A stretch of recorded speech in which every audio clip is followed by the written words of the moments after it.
तत्सम पाठशाला में आप सभी का स्वागत है। एसवी शास्त्री आज आप लोगों के लिए रस लेकर के आए हुए हैं। यदि आपने मेरे चैनल को सब्सक्राइब नहीं किया तो सब्सक्राइब कर लें। व्याकरण संबंधी हिंदी और संस्कृत से बहुत सी बातों को मैं आपके समक्ष रखता हूं और वो भी सिलेबस के आधार पर। चलिए शुरू करते हैं।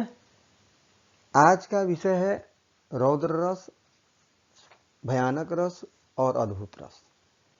पहले जानते हैं रौद्र रस। रौद्र रस का व्याकरणाचार्यों ने परिभाषा बताया है जहां विरोध, अपमान या उपकार के कारण प्रतिशोध की भावना से क्रोध उत्पन्न होता है, उस अनुभूति को रौद्र रस कहते हैं। यानी रौद्र रस में क्रोध उत्पन्न होता है। वो भी क्रोध कब उत्पन्न होता है? तो कभी कहीं विरोध होने पर, अपमान होने पर या उपकार के कारण। यदि आप उपकार करते हैं और उसके बदले में वह अपकार करता है, अपमान करता है, तब जाकर के क्रोध उत्पन्न होता है।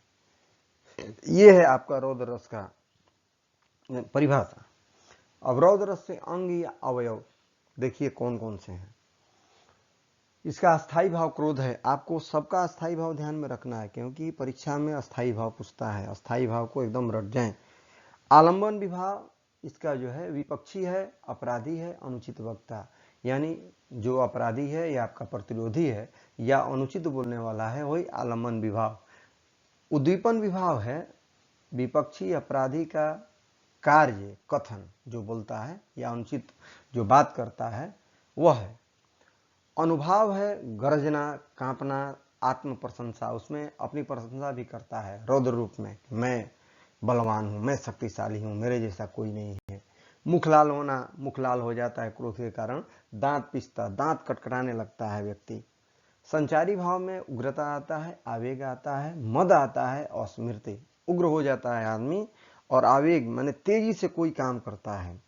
मद, अहंकार और कुछ पूर्व की बातें याद आ जाती हैं कि मैंने तुमको इतना कुछ किया और तुमने मेरे इसके बदले में मुझे अपकृत किया है, मेरा विरोध किया है। तो इस तरह की बातें जो होती हैं रौद्र रस में आपको देखने की मिलती हैं। उदाहरण ये रामायण का उदाहरण है। भगवान परशुराम जो है लक्ष्मण पर क्रोध करते हैं, कहते हैं रेन रिप बालक कालवश बोलत तोहि न संभार, धनु ही सम त्रिपुरारी धनु विदित सकल संसार। अब यहाँ पर परशुराम के मन में क्रोध हो रहा है जब भगवान शंकर का धनुष श्री राम ने तोड़ डाला है और वार्तालाप में कुछ बातें होते हुए लक्ष्मण कुछ बोल देते हैं। तब क्रोधवश परशुराम कहते हैं कि बालक, लग रहा है कि काल तुम्हें घेर रहा है, बोलते हुए अपने को संभालो। इस त्रिपुरारी के धनुष को किसने तोड़ा? इस तरह की बातों को लेकर के क्रोध उनके मन में उत्पन्न होता है। तो इसका स्थायी भाव क्रोध है। आलंबन विभाव जो है वो लक्ष्मण है क्योंकि वही विपक्षी हैं, वही अनुचित बोल रहे हैं परशुराम को। आश्रय विभाव कौन है? तो परशुराम है। उद्दीपन विभाव धनुष के विषय में बोलना, यह उद्दीप्त कर रहा है।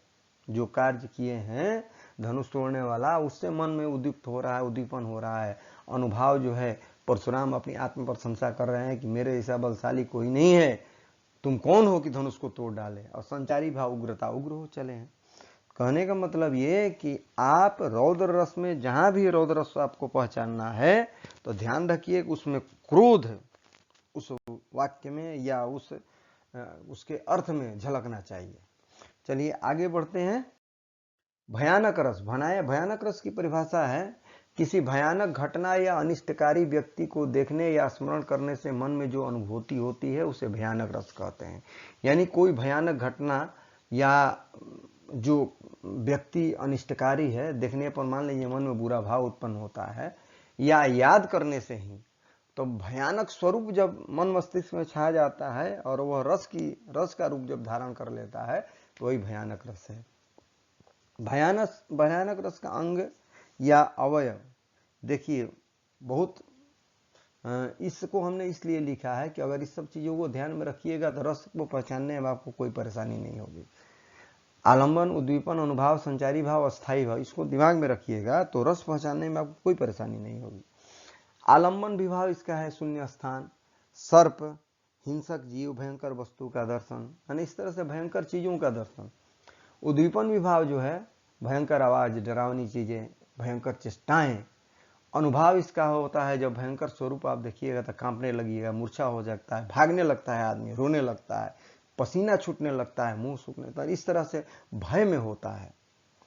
संचारी भाव चिंता हो जाती है कि अब क्या करें, त्रास, रक्षा करने के लिए हम लोग चिल्लाने लगते हैं, मन में दीनता आ जाती है, मन एकदम दैन्य भाव आ जाता है।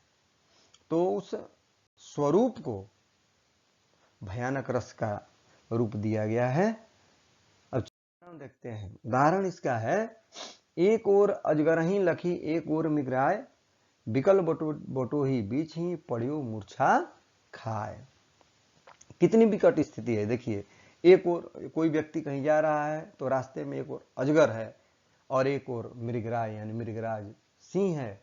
अब बटोही व्याकुल हो चुका है, दोनों तरफ से एकदम घिर चुका है, तो मूर्छा खा गया, मूर्छित हो गया। तो यहाँ क्या है भाई, अस्थाई भाव इसका भय, मन में उसको भय उत्पन्न हुआ देख करके।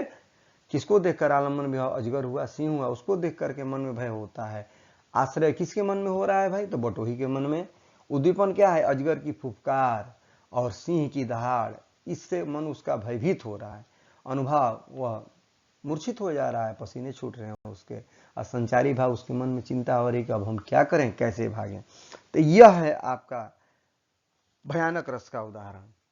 अब आगे बढ़ते हैं,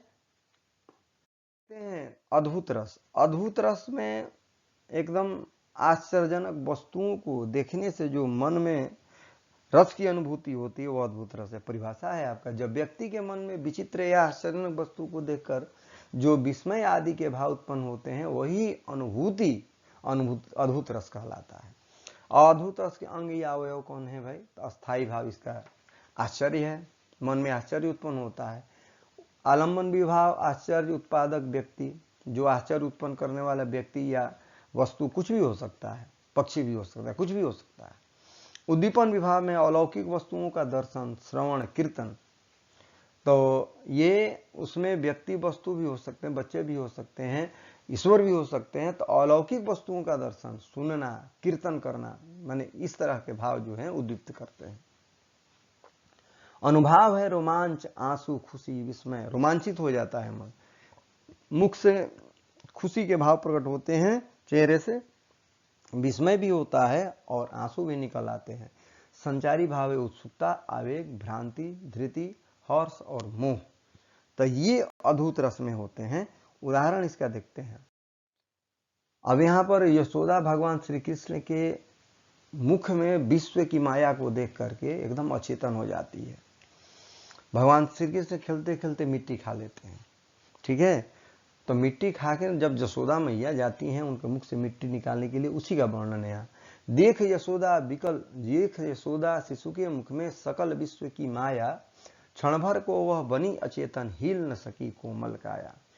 यशोदा मैया भगवान श्री कृष्ण के मुख में जब पूरे विश्व का स्वरूप देखती हैं तो क्षण भर के लिए वह एकदम अचेतन हो जाती हैं, शरीर निस्पंद पड़ जाता है, हिल नहीं सकती हैं, उसका कोमल शरीर जो है एकदम निस्पंद पड़ जाता है।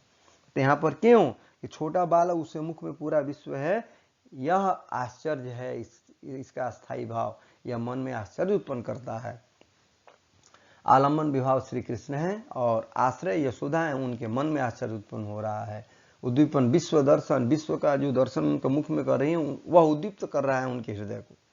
अनुभव विस्मय है और संचारी भाव भ्रांति, मन में भ्रांति हो रही है कि इतना छोटा बालक और इसके मुख में पूरा विश्व, तो यह देख करके उनके मन में भ्रांति हो रही है। तो ये रहा आपका अद्भुत रस।